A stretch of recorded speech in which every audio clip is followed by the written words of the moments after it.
Welcome back to the series where I review every anime that I have ever watched. Today is part 2. We are going to review anime 11 through 20 in my watch order. This goes back to August of 2020, and then we're working our way through every anime I have ever watched.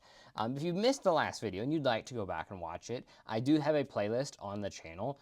Go check that out if you want. That has part 1, and it will have every subsequent part as they release every few weeks. So stay tuned and subscribe if you want to see those as they come out, and you can get some info on some anime you might not have heard of before. So anyway, let's get right on into it with anime number 11.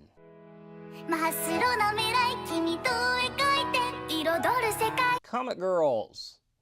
This is all the merch I have of it. Comic Girls is a series that came out a few years ago, and it is about a group of girls that are doing comics and everything, doing different mangas, and basically, they all have their own little problems and everything they gotta work out, and there have been other anime that I think not necessarily do it better, but do it similarly to the way Comic Girls does.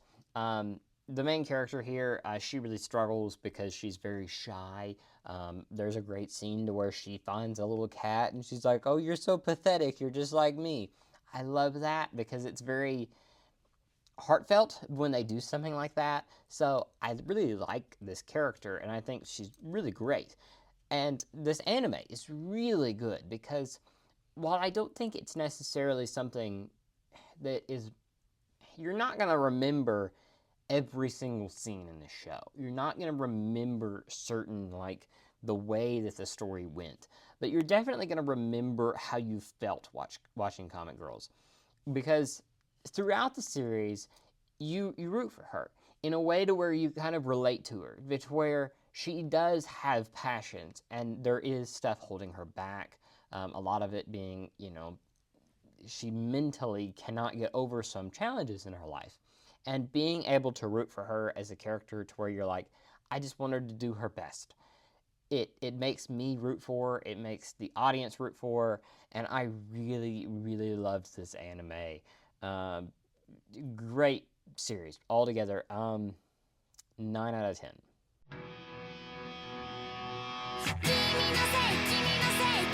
Rascal Does Not Dream of Bunny Girl Senpai. Now this is one of our, well-known anime. And it's one of the first ones that I actually watched. It was like a really well-known anime. I guess Quintuplets would be first, but this one is really getting up there. And this was one that I adored. I loved this anime, and I still do. I still think it's very good. Now, for the record, later in this video, I will be reviewing Dreaming Girl, but I am not going to be reviewing Sister Venturing Out as well as Knapsack Kid. Those will be later down the line because I'm considering movies and TV shows separately because they have separate productions, sometimes they have separate teams, so all of those are going to be separately. What I'm reviewing today is Season 1 of Rascal Does Not Dream of Bunny Girl Senpai, and I am a big fan of this series. I think the interactions between Mai and the main character are really good. I love their relationship to where it's not necessarily that they're not like working towards getting into a relationship. They get into a relationship very quickly. And the rest of the series is basically them dating while other things are happening. There's never this really big conflict to where it's like, oh, is it on the rocks or whatever? You get little things like that, but it's never to the point to where I'm like, it's goofy. Everything feels like really well done.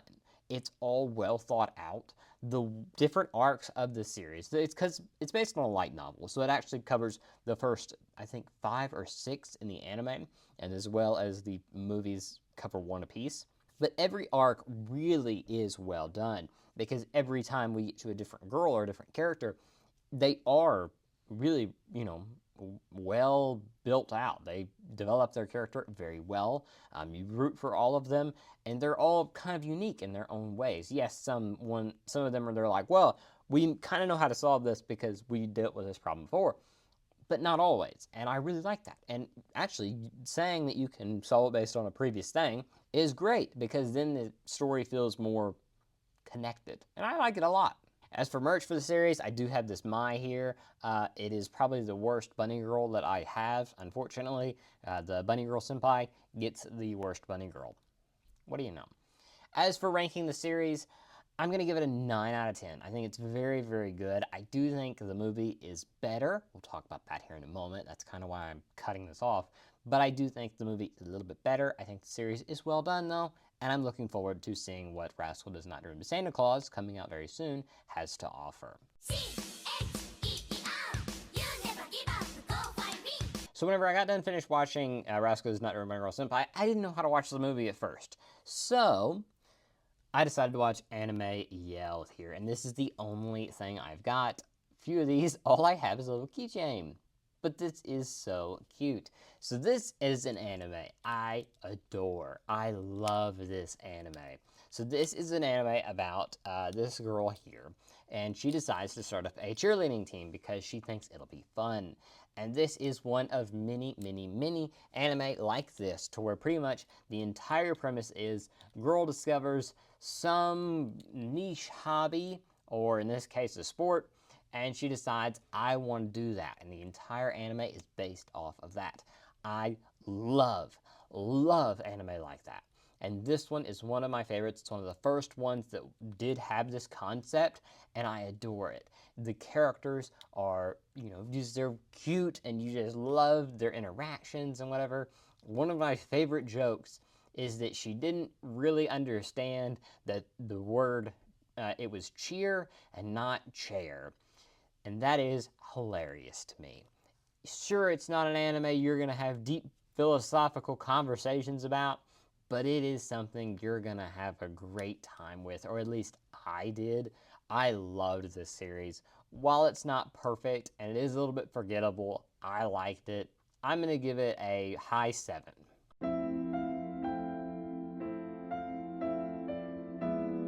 Rascal Does Not Dream of Dreaming Girl. So the only thing I have from that is this, well, I technically have the Mai and everything, and I have a bunch of Mai stuff back here, but I do have only one Shoko thing here, and I really like this movie. This movie is incredible.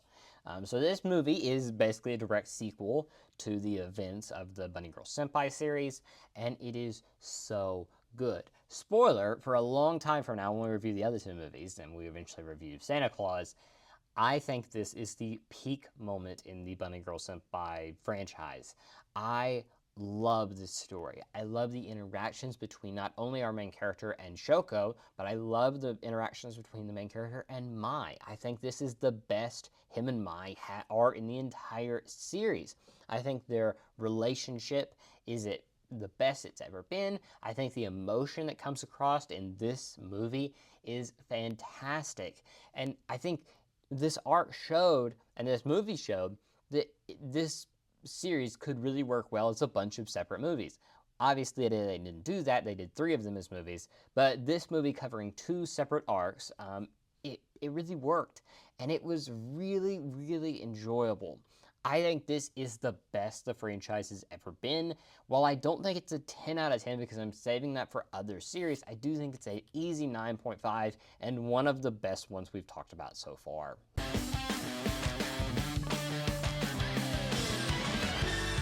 Slow start. I found a figure of this. I didn't know they made a figure of this. I found this at an anime convention and I was shocked. But anyway, Slow Start here is a series that I like but don't like, because it is a perfect example of a series that is made basically just to sell the source material. Because this is a series to where basically this character here, she starts the series in basically, she had to be taken out of school for a little bit, and she ends up missing a grade. So she has to re-enter school, but she is basically being held back. And so that is a big struggle point to her. She is worried that people might look down on her, she might have a hard time finding friends, and it's a very deep thinking series. You really think, oh, that's a really tough thing. Will my friends look at me differently if they know this about me? And that's something that a lot of kids struggle with. Something as minor as being held back or something like that, they might actually worry that their friends are looking down on them, or that people will look down on them because in their eyes they have failed themselves. And I adore that. The problem comes is that the series is 12 episodes, and I'm going to spoil something very briefly here, but it's not a major spoiler point or anything. I'm not going to give you a plot point detail or whatever. But the issue is not resolved by the end of season 1. And yes, this whole thing would have been resolved by simply, having I got held back, I missed a year. And the friends are like, okay, sweet, I'm sorry. Is that a problem for you?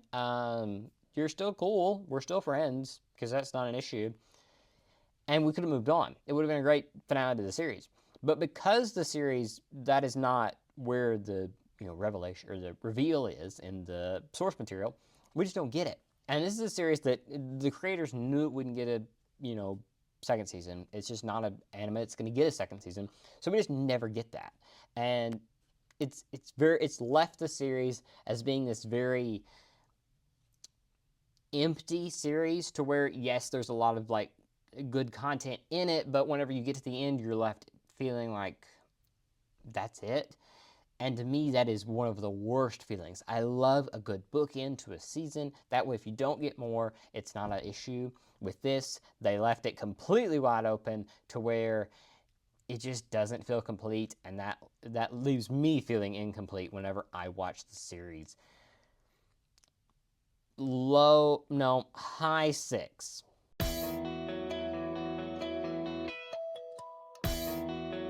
Anohana. Now this is one to where it'll get the heartstrings going. So I do have the Blu-ray of this, and I am very excited to have the Blu-ray of this because this is an iconic series. And I do think this series, along with a few others, have started a trend, and that still goes on to this day, that I think really peaked around like 2018, 2019, but I think has slowly died off, but I think started a trend for a little while. And that is making a really emotional series for basically the fact that it wants to be emotional. But this one did it so well. It does it in a great way. The characters here are great. The way that you don't really know throughout the series what exactly happened, and it's treated almost as a mystery throughout the series. But it's never a mystery to the characters. The characters always know. It's the audience that doesn't exactly know what happened. And I love that we, the audience, have to figure out what happened by learning from these characters, from learning their personality. And then we slowly start to peel away what happened, what these characters truly think, and then build back the bonds that these characters had. And that is great. The emotion in the series is amazing. The way that everything, the music works, the scenery works. It is a beautiful series, a perfect series for something like this. Is it kind of diluted because there are so many series that have tried to copy this pretty much? Yeah. But it still is one of the all-time classics. If I was telling somebody, hey, you need to watch a few anime, and I was going to give them a list of like 25 just all-time iconic anime that I think you need to watch just to kind of get into having a bunch of different versions, instead of just like, I don't want to give you all shonen, I don't want to give you all slice of life, I don't want to give you all action, I want to give you a variety. Anohana would definitely be there.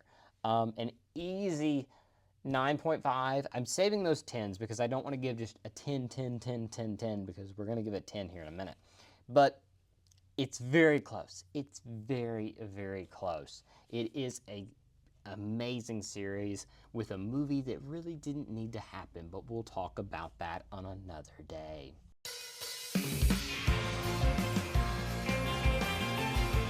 Speaking of 10 out of 10s, A Place Further Than the Universe.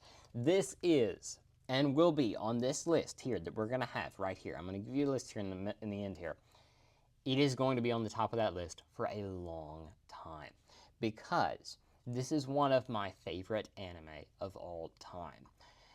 The character development in this series, if you were to tell me that you're going to give me a series about 4 girls that go to Antarctica, and we get to explore with penguins and everything like that, and this plot about a girl trying to find out what happened to her mom, if you told me the best part of this series would simply be the interactions between these four girls who don't know anything about one another before the series starts and basically become friends in a very unconventional way, I would not believe you.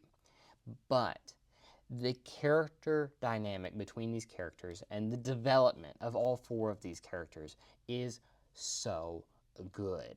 This series has one of my favorite characters of all time with Mari. I love the main character. Mari's the main character. I love her dynamic. She is so just wanting to have an adventure. She has no, tragic backstory like one of the characters. Her reason for going to Antarctica is to find her mother. There is another character to where she basically is an actress, but she is kind of burnt out on it, and she just wants to have an adventure with people her age, as well as the character here, to where she had some struggles in school, and she just wants to basically do something herself and to prove to others she can. But with Mari, it's this interesting idea to where she really doesn't have a tragic backstory. All she wants to do is she just wants her life to be meaningful. She just wants adventure. Her life is stagnant. She doesn't feel like she's doing something cool. She feels like she's just bored with life, and she just wants an adventure. I love that. I adore Mari. I think she is so well done. And this whole series is so good. There are scenes that are beautiful, not only in the visuals, but in the just how it makes you feel. It is so good. This series is amazing. I highly, highly recommend you watch it if you have not already. It's only about 13 episodes, or it's actually 12 episodes, so it's very easy to digest very quickly, and it's perfect. It is a perfect little series, a 10 out of 10, no doubt about it.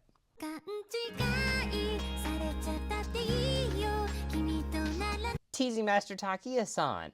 I love this series. It's so much fun. So this series has 3 seasons plus a movie. We're not going to talk about the movie today. Like I said, we're going to save those things for later. But I love this series. We get the relationship between Nishika and Takia-san here. They are so good together. The little jokes that they have between one another. You would think that a series that just kept doing basically, he attempts to tease her, she gets the upper hand and teases him back, that would get bored. But they are able to intertwine these really heartfelt scenes throughout, and with that, you keep watching because you laugh whenever he ends up messing up, or he completely messes up, but he does it in a way that she didn't expect, and then she gets embarrassed from it and blushes or whatever, and he doesn't notice and he doesn't know what he's doing. But the relationship between these two is so good. I loved every second of all 3 seasons. It is one of my favorite series of all time. Is it the most action-packed or most plot-heavy series? No. It is pretty simple, but I think that's okay. I think a series can be very simple, but also be very good. And Teasing Master Takia-san is a prime example of that in full effect. 9 out of 10. Solid 9 out of 10, though.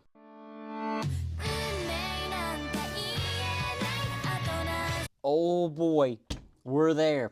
We're there. So if you watched the last part, you'll know that there was an anime that I mentioned whenever I first reviewed my first anime. You will remember that I said there was 2 anime that got me into anime. It was Wataten, because I saw that video on YouTube that I really wanted to, I didn't know what it meant, and I thought it was funny, so I wanted to go watch Wataten. There was also a second anime that got me into anime. That was Run a Girlfriend.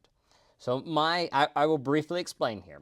Rent a Girlfriend, basically, they had at the time, they had this Crunchyroll loot box thing, and it kept getting advertised to me. And the main thing, one of them that were advertising was Rent a Girlfriend. And I thought, what the heck is Rent a Girlfriend? And at the time, I kind of looked into it because I was curious, and I then kept getting ads from Crunchyroll then that kept saying, Rent a Girlfriend is coming out. Like it was, season 1 was just airing. And I was very curious because I was like, what is Rent-A-Girlfriend? This seems stupid. And so I decided between wanting to watch Wataten and between wanting to watch Rent-A-Girlfriend, I wanted to get a free trial for Crunchyroll. I thought I'm going to watch these two series. If I enjoy them, I'll keep it and I'll continue to pay for it. If not, I'll cancel it. I didn't waste any money. I was hooked. I was hooked. Whether it be Chizuru, whether it be Ruka, whether it be the other three that aren't as interesting in my opinion, but they're still great. They're still great. This series captured my love very, very, very quickly. I adore this series. It is the most controversial take I had. This is one of my favorite anime of all time. Is it perfect? No. Is it really, really underrated, though, in my opinion, and overhated? Yes. Because I think a lot of people, they see a series that is 366 chapters long and still not, really to an end, and they say, that's being drug out. But when you have a character to where it's not just, they met at the school festival and, fireworks went off in the background and everything. No, you don't have that kind of moment in this series. You have little moments that add up to this big bowl of just really high quality romance, in my opinion. Are all of you going to agree with me? Absolutely not. You're going to tell me that Rent-A-Girlfriend is bad and whatever, and I've heard it before. Thank you. I appreciate the comment, but I don't agree. I think this series is amazing. Do I think it's, perfect? No, but I do think it is really, really overhated for just no reason. Simply put, it's just a series that makes me happy. And there are series to where people tell me, I really like this series. And then I'll watch it and I'll say, well, that's not really for me. And they'll say, well, I understand that. It's just a really guilty pleasure for me. I have a lot of enjoyment out of this series. It makes me happy. And whenever they say that, I'm like, you know what? I completely understand. If it makes you happy, that's all that it needs to do.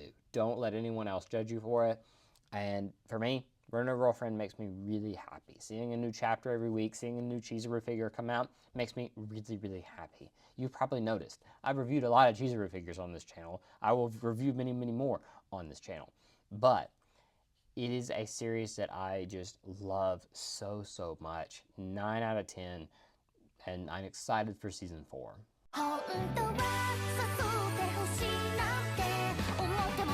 We got old Booby McGee over here.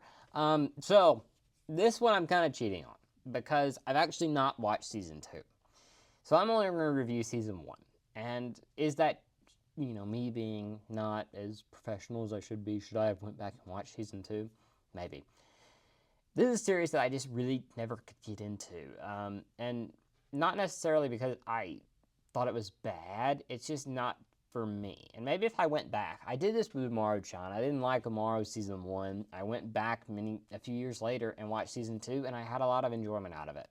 With Uzaki-chan, maybe I could go back and watch. I've heard season 2 is better. Maybe I could go back and watch season 2, and I'd have a lot more enjoyment. I don't know. Personally, I just never really. There's a point to where, and Amaru suffered from the same thing. There's a part to where a character no longer goes from being kind of like, like Takia-san, she never goes from being, she does a lot of jokes on him, but it never gets to the point to where I'm annoyed at this character. Nagatoro, we'll get there in a future episode, suffers from the same thing. Is that a character can go really easily into that annoying tier. Uzaki-chan kind of went into that annoying tier for me. Not only that, and I know this is resolved in season 2 and the manga definitely, because the manga has a lot of development, but there are points to where you think the characters are going to get together, or you think there's going to be a really sincere moment, and it's simply played off as a joke. That's one of my least favorite, kind of cliches in anime or just fiction or movies in general, is that we'll have this, what is set up to be this really, really, sincere moment. And then it's just like, oh no, I'm just joking, or it's a misunderstanding. I hate that. Just don't do it. Just do the joke. You don't need to build up to where you have my attention because I think something big is going to happen, and then you do a joke that isn't really that funny. I hate that. it makes me annoyed at the series that you need to grab my attention and then do a joke. I hate that. And this series does that a lot, at least in season one. Like I said, I've only watched season one. I don't really have a big desire to go watch season two. I do own the Blu-ray of season two, but now, now, the design.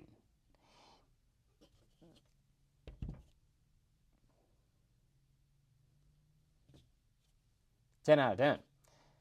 The series that the design comes from, 7 out of 10. I don't think it's bad. I just don't think it's for me. And like I said, maybe I can watch season 2. Maybe I can have a lot more enjoyment. So that is anime 11 through 20. Let me know, out of these, which is your favorite? This is kind of a stacked 10, to be honest. There are some to where, like, 1 through 10, it had a few really cool ones in it. This had some really big names in it, and that will continue to happen as we go forward. Like I said, if you want to see more of these, don't forget to like and subscribe. It really tells me what you enjoy, what you don't. We will keep going with these, even if it doesn't get that good of a reception, but I hope that it will, and I hope you are enjoying episodes like this. Also, from now on, I did say I'm not going to rank them, and I'm not going to, but I am going to keep a running top 10. And if it doesn't change, it doesn't change. But early on here, it's going to change quite often because there's just not that many. But I'm going to consistently update my top 10, and this is my top 10 currently. Now, I'm not going to give you my 11 through 20 or so on and so forth as we go forward. I'm just going to do my top 10. So here's the top 10 so far. That will update next time we come in, most definitely. So stay tuned for that. But like I said, I do hope you really enjoyed this series. I hope it was something entertaining for you. Let me know what your favorite anime from these are, and maybe tell me what your favorite anime is that you've watched, or maybe your top 10.